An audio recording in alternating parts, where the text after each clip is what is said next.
anything that's not as we said them tonight, we can.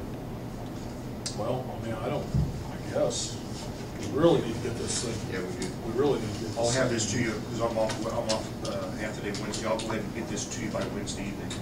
And we can go ahead and prove that these changes that we made, and I'll get the actual hard copy to you, which I'll go ahead and email them to you. And then if you have anything that you think's not as we discussed here tonight, go ahead and let me know. And otherwise, I'll go ahead and get that to Jude, and she can get that out with her billings for mailings. Because we'll probably need to do a motion for that. Yeah. So, well, I'll move to accept the hangar lease agreement as modified. Okay. Second. Anything else? Otherwise, all those in favor? Roll call. Ed Winger, Yes. Jim Pruitt, Yes. John Dooley, Yes. Bill Ernst. Yes.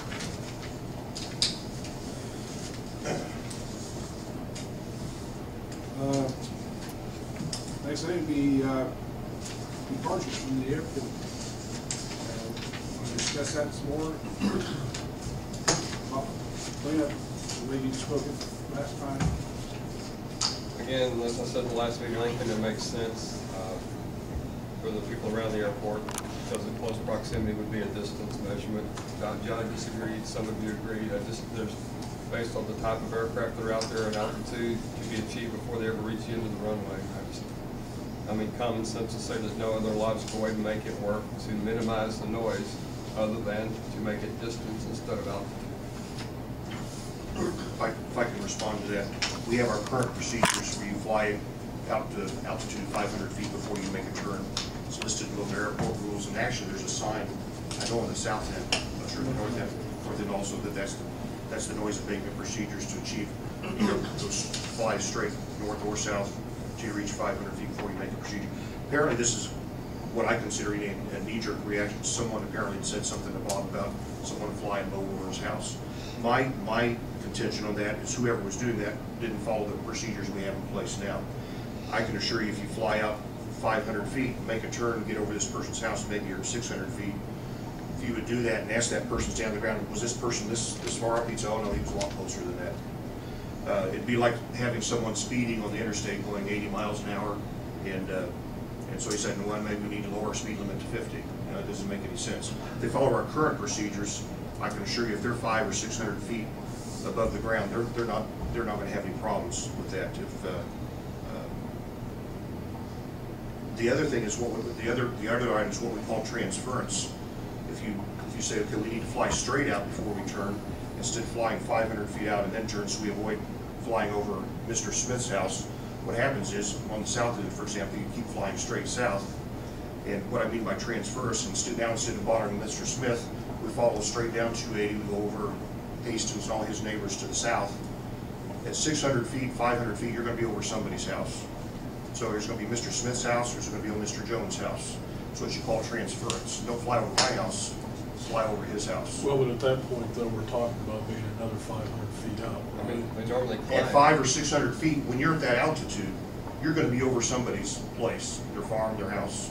Well, that won't change. I understand, but what I'm saying is are we talking about actually increasing it another 500 feet before 500 feet of altitude before we make the turn? That was the suggestion, but I'm telling you that's not. I'm just telling you that our current 500 feet is more than adequate. We have very few complaints in regards to that, and when we do, I can assure you they're well below 500 or 600 feet, because you're not going to have, especially people who live in that area, they're very accustomed to the traffic there, and they're not going to be complaining about someone 500 or 600 feet above their head. But I mean, I guess from my standpoint, thinking about, why should we raise more ire of the neighbors if this is something that's not, if it's not a problem to do this, and we're actually being neighborly by increasing that altitude before we make the turn, which lessens a little bit of the noise. I realize that, okay, well, you get 500 feet this time, and they want 2,000 feet or whatever. But I guess if it's not that uncommon for people to make that turn at that altitude, and I don't, Bob, what, I mean, how do For you guys people- normally? People don't level off at 500 feet and wait till they get, 500 feet and make a turn. If you make it 2 miles or a mile and a half, they're gonna continue in a climb mode until they reach that point. And at that point, they're gonna be 3 times higher, and they're less likely to. Do you know what your standard altitude is before you make your turn? Well, we meet the standard before we ever get to the end of the runway a lot of the time, because it's a turbine. So do crop dusters, so do a lot of these higher powered planes that come in out there now. 500 feet's nothing. I mean, just to be honest, it's nothing. It's long before we get to Mark's house or anybody else. We're, sometimes close to 1,000 feet before we reach back and bid its property.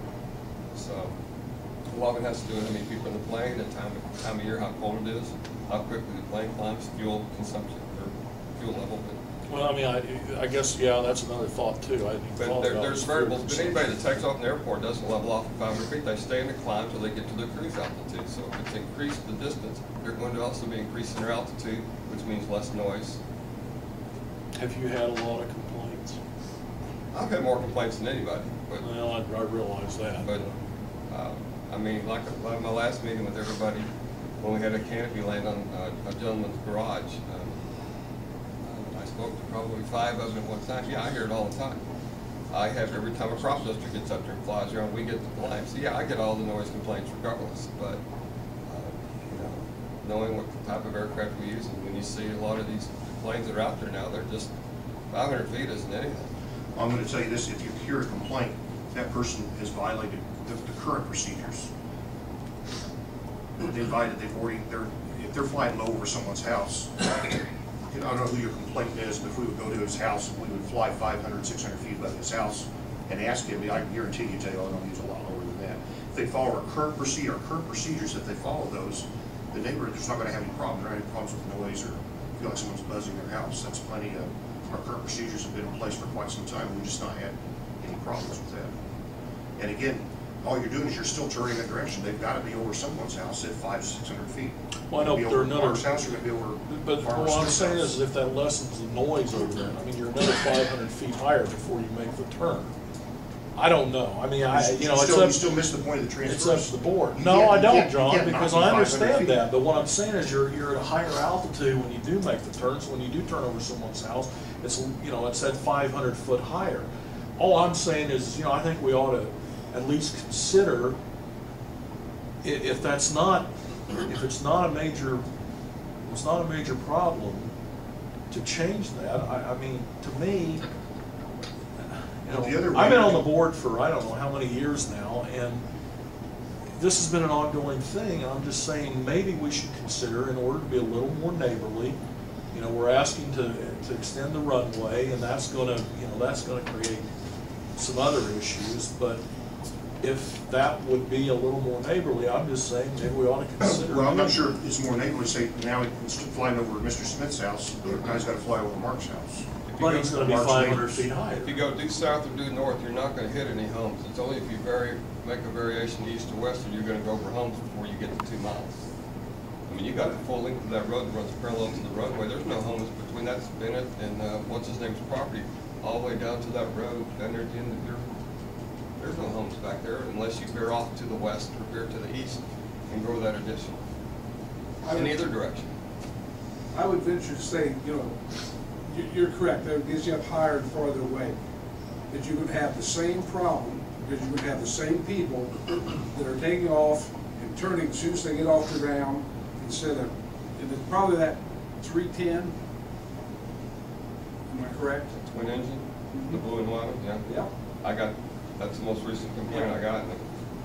We wouldn't even When he jump. takes off, as soon as he's off the ground, he starts his turn. He doesn't bother with what's written at the end of the runway or not. He just Well, is that a violation of FAA regs? It's a suggestion for noise abatement. It's really not a violation of FAA regulations. But I have no problem, if you come up with somebody like, I'll talk to them. I have no problem whatsoever doing it. But my fears are that if you raise it to 1,000 foot, someplace down the long line, somebody would say, well, I think they ought to raise it 1,500 foot. Well, I realize that Yeah. is a problem. I mean, Yeah. I'm not Right. I'm just saying, I mean, I'm just saying, and I'll leave it like this, the complaint